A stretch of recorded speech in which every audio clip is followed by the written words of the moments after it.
Happy Tuesday, everybody, and thanks again for sticking with us here on KXAN News at 4. What a difference a day makes. We are seeing some incredibly nice weather out there, much different than last night when Nick and Kristen were busy for hours on end tracking tornado warnings, thunderstorm warnings, flash flood warnings, you name it, we almost had it yesterday. Yeah, poor Kristen had to sleep here. I know. Literally, she slept in a couch upstairs because she had her pillow and a blanket here, sleeping overnight to be on the morning show. So we appreciate her and her help. But a lot of people were also maybe wondering how beneficial the rain was yesterday because we got quite a bit. We did.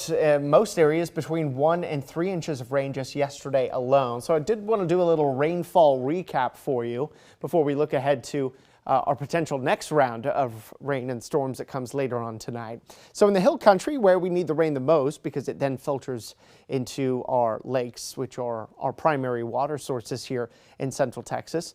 Some pretty healthy amounts. Parts of Mason County got almost 3 inches of rain. Fredericksburg about 1 1/3 inches. Same for you in Llano. Burnett more than 2 inches there.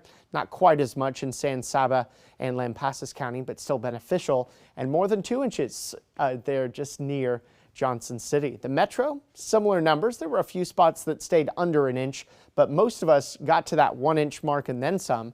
Austin's Camp Mabry with about 2 1/3 inches of rain, just under 2 inches at the airport Driftwood there, and Dripping Springs about 2 1/4 inches of rain.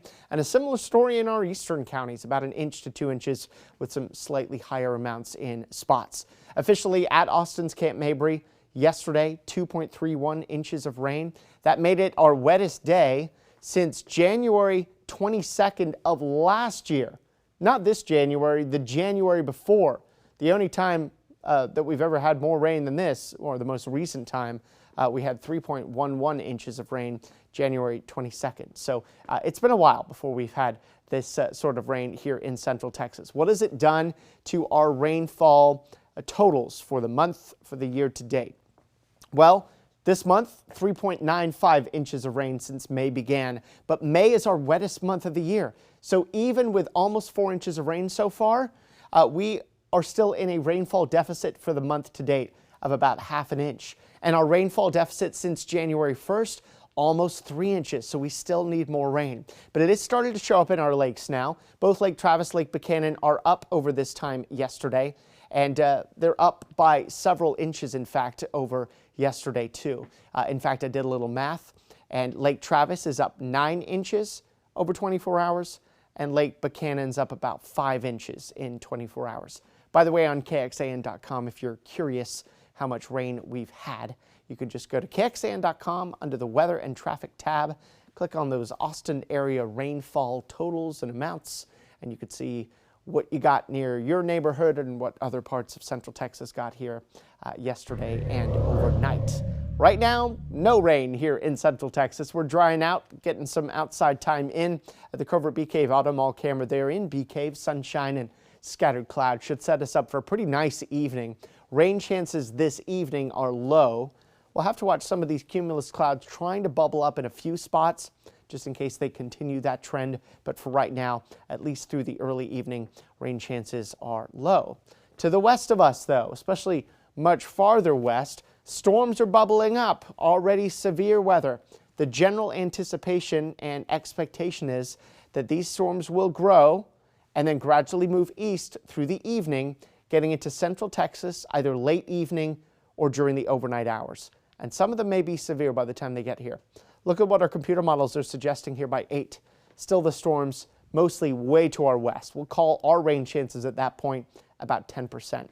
But then we start getting closer to midnight and the storms start arriving or nearing the hill country and then getting into perhaps the Austin metro if they can survive the trip eastward, but not until a few hours after midnight. So this could be a early morning alarm clock for you there at 4 or 5 o'clock in the morning if the storms hold on to their intensity.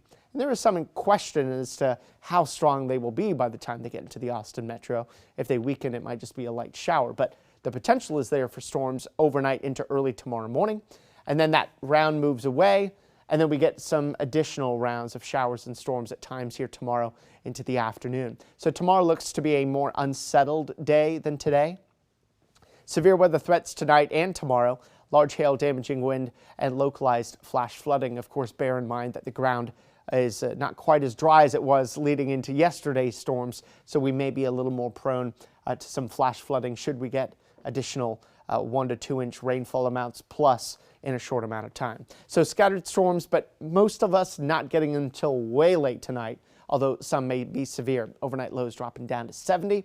And then your Wednesday, a mostly cloudy day.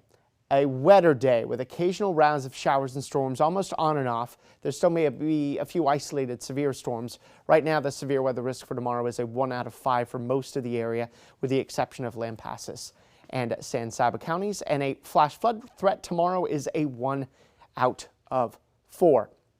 We've got more rain and storm chances ahead on Thursday, but then those rain chances drop more Friday, Saturday, Sunday, Monday, Tuesday, more in the 10 to 20% range. So Wednesday, Thursday looks like will be where we get the bulk of our rain over the next week. Still the potential for 1 to 2 inches over the next 7 days, but that would look to be that most of us would get that rain here by Thursday, with lowering amounts expected here beyond Thursday. Here's a look at our first warning weather 7-day forecast. Still rain chances exist here Friday through the weekend and beyond, but just those rain chances, the rain coverage, not quite as high. So tomorrow, 60% rain and storm coverage. That's down to 40% Thursday, and then 20 to 10% Friday and beyond. And as we get those lower rain chances, we'll start to see higher temperatures as temperatures climb out of the 80s back into the 90s again Sunday into next week.